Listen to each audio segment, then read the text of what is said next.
দেশের অন্নদাতা কৃষকদের কৃষিজ উৎপাদনে উৎসাহ প্রদান এবং তাদের আর্থ-সামাজিক অবস্থার উন্নয়নের লক্ষ্যে কেন্দ্রীয় সরকার দেশব্যাপী ২৯ মে থেকে ১২ জুন পর্যন্ত বিকশিত কৃষি সংকল্প অভিযান শীর্ষক কর্মসূচি গ্রহণ করে রাজ্যেও এই কর্মসূচি গ্রহণ করা হয়। এই কর্মসূচির শেষ দিন বৃহস্পতিবার নলছড়ে এক অনুষ্ঠানের আয়োজন করা হয়। সিপাহীজলা জেলা কৃষি বিজ্ঞান কেন্দ্র এবং ভারতীয় কৃষি গবেষণা পরিষদ তথা আইসিএআর যৌথ উদ্যোগে এই অনুষ্ঠানের আয়োজন করা হয়। এই অনুষ্ঠানে প্রধান অতিথি হিসেবে উপস্থিত ছিলেন রাজ্যের মন্ত্রী সুধাংশু দাস।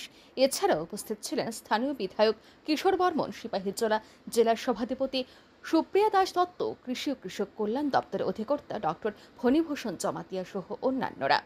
এদিন বৃক্ষরোপণ করে অনুষ্ঠানের সূচনা করেন মন্ত্রী সুধাংশু দাস সহ অন্যান্য বিশিষ্টজনেরা। অনুষ্ঠানে মন্ত্রী সুধাংশু দাস কৃষকদের সাথে কথা বলেন, তাদের সমস্যার কথা জেনে নেন তিনি। পাশাপাশি জরুরি বিভিন্ন পরামর্শ মন্ত্রী কৃষকদের প্রদান করেন।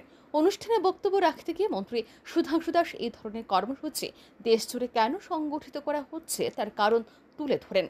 তিনি বলেন, এই অভিযানের লক্ষ্য হচ্ছে প্রান্তিক চাষি থেকে শুরু করে প্রত্যন্ত এলাকার চাষিদের কাছে কৃষি দপ্তরের টিমকে নিয়ে যাওয়া। তারা কৃষকদের সাথে কথা বলবেন, তাদের সুখ দুঃখ সুবিধাগুলি সম্পর্কে অবগত হবেন এবং সমস্যা সমাধানে কৃষকদের পরামর্শ এবং উৎসাহ প্রদান করবেন। মন্ত্রী আরও বলেন, এর কারণ হলো একটাই, ভারত কৃষি নির্ভর দেশ। আমাদের ত্রিপুরা রাজ্য কৃষি নির্ভর। ৫০% রাজ্যবাসী কৃষির উপর নির্ভরশীল। দেশের অর্থনীতিকে শক্তিশালী করে তুলছেন কৃষকরা। এই কৃষকদের হাত ধরে দেশ ও রাজ্যে গ্রামীণ অর্থনীতির মেরুদণ্ড সোজা হয়ে দাঁড়িয়ে রয়েছে। যাদের হাত ধরে এই সমাজে গ্রামীণ অর্থনীতির মেরুদণ্ডটা সোজা হয়ে দাঁড়িয়ে আছে। এটা আমরা সবাই জানি, ভারতবর্ষ কৃষি প্রধান দেশ। আমাদের রাজ্য কৃষি প্রধান রাজ্য।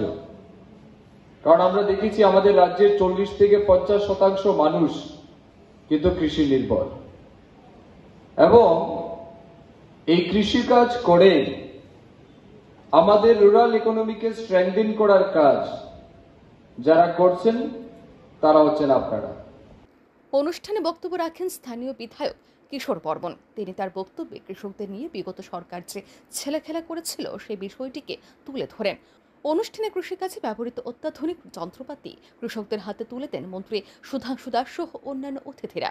এই অনুষ্ঠানে মেলা ঘুরে বিভিন্ন এলাকার প্রান্তিক কৃষকদের উপস্থিতি ছিল লক্ষণীয়।